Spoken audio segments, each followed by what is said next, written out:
few months ago, I was contacted by a friend of the family. He was building some farm worker housing out in the Central Valley, and the reason he called me is when he went down to the county to get his permits, the county told him your buildings that you want to put in are in a flood zone, and you need to work with the land surveyor because we're going to make you meet the floodplain, the flood hazard management regulations, and you're going to need a surveyor to do that. So he called me up. We don't typically do that kind of work, but he's a friend of the family, and I told him I would help him out. So we went out. We did a little topographic survey for him, and we did what's called a pre-construction elevation certificate, and we set a couple benchmarks and determined where the floodplain elevation was going to be at. And then we turned all that information over to him. And he had an architect and a structural engineer and a civil engineer working for him. So they went to work. And I offered to the friend of the family, I offered to stay involved during the design and construction process. And he said, no, don't worry about it. I've got a design team and a good contractor. They're going to take care of everything. We'll call you when the buildings are done, and you can come out and do the last part of your work, which we call that the post-construction elevation certificate. So I said, no problem.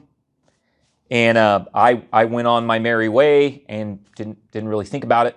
And then he called me up when it was time to do the first post-construction elevation certificate. So at this point, the houses have been built.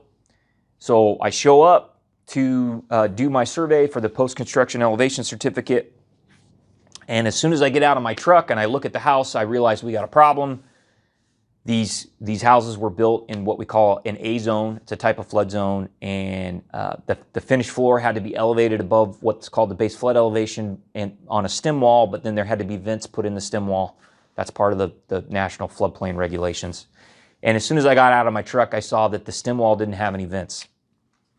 So I went and got my buddy, friend of the family. He was there on site, and I called him over and I said, hey, we got a problem. I wanted to let you know there's no vents in this stem wall. Like this isn't going to pass. This isn't going to pass the regulations. You're going to have to call your contractor and put the vents back in. And the friend of the family said, hey, don't worry about it. I already talked to the county inspector. He said we don't have to worry about the vents. We should be good. And I told him, I said, hey, I appreciate that the county inspector told you that. I've been doing this a long time. You're going to have to put these vents in. He's like, I want you to turn in your certificate.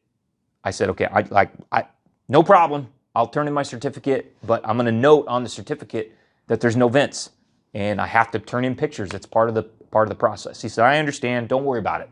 I've got it taken care of. So I said, all right. So we turned in my elevation certificate. So the next thing that happened, right? A couple weeks go by, and I get a letter from the consultant that's working for FEMA, and he said, nice try. Rejecting your elevation certificate. The building owner needs to install flood vents. And we told them that, when they submitted their plans for review. So I went back to my client and I said, hey, you got to put flood vents in like I told you. FEMA's not going to approve this. You're not going to get your occupancy permit. So, the client was upset. It was a bad situation. They were ready to move a tenant in. They couldn't get their occupancy permit. So how did this happen? How do we end up in a situation here where we've got a finished building and there's no flood vents in the stem wall? Well, the design team dropped the ball, right? I had an architect and a structural and a civil engineer here that should have understood the floodplain regulations and didn't. They either didn't understand the regulations or they understood the regulations but weren't paying attention. And I had a contractor that ignored the plans and didn't put the vents in as he was supposed to. So he took a shortcut, and then the county dropped the ball because the inspector told my client that they were going to get away with this, and they didn't get away with it. So there were numerous opportunities in this design and construction process where this problem could have got fixed before it was too late. And here I am now coming at the very end, construction's finished. I'm the last thing that has to get done before the occupancy permit can get issued, and I gotta take the punch bowl away from every, I gotta ruin everybody's party, right? And I don't like being that guy, but sometimes that's my job. So what happened next? So the client got a hold of me and said, yeah, we talked to the county, you're right, we got to put the vents in. He said, can you tell us what kind of vent to put in and tell us where the vents go? And I said, hey, yeah, no, I can't. I can't do that. I said, I would love to help you out. I said, but that's not my job, and it's outside my area of competence. I said, you need to go back to your architect and your civil engineer. They need to select the vent, determine how many vents are needed, and tell you where to put the vents. And he's like, I don't want to deal with them. Can't you just tell us how many vents and where to put them? And I said, no, I can't.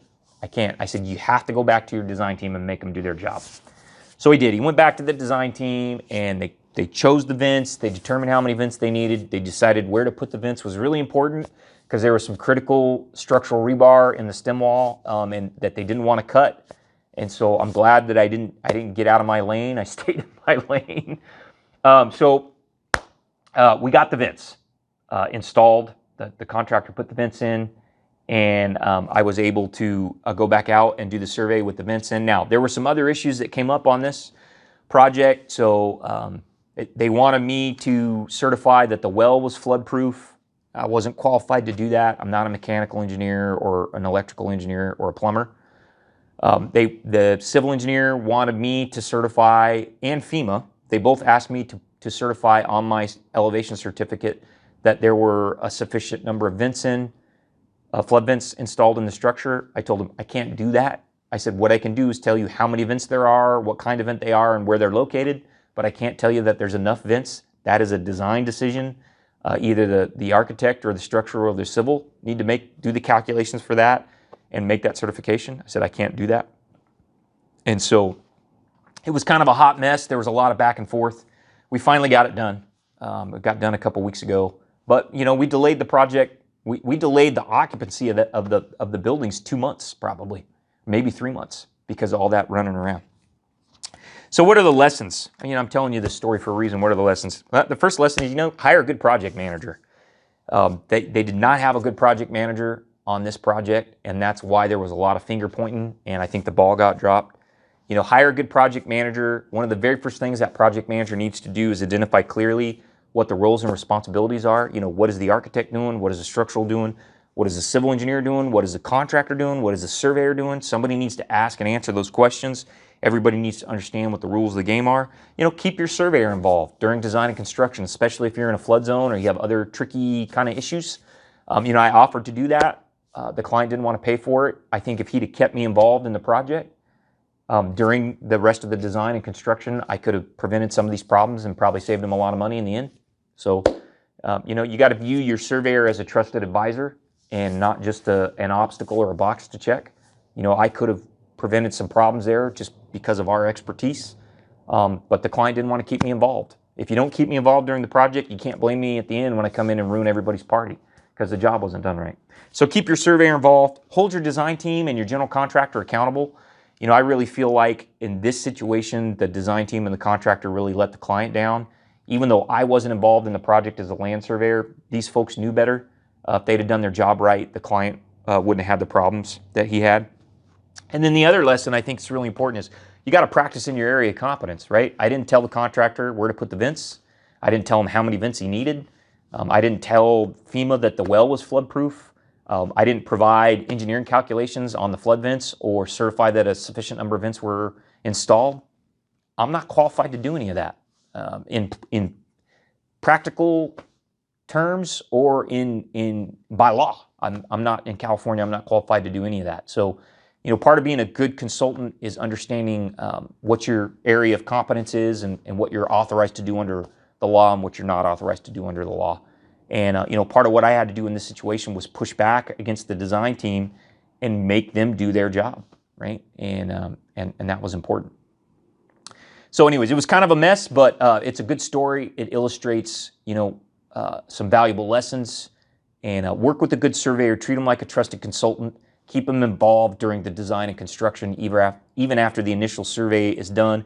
A good land surveyor and private land planner is going to help your design team and contractor avoid boo-boos and problems.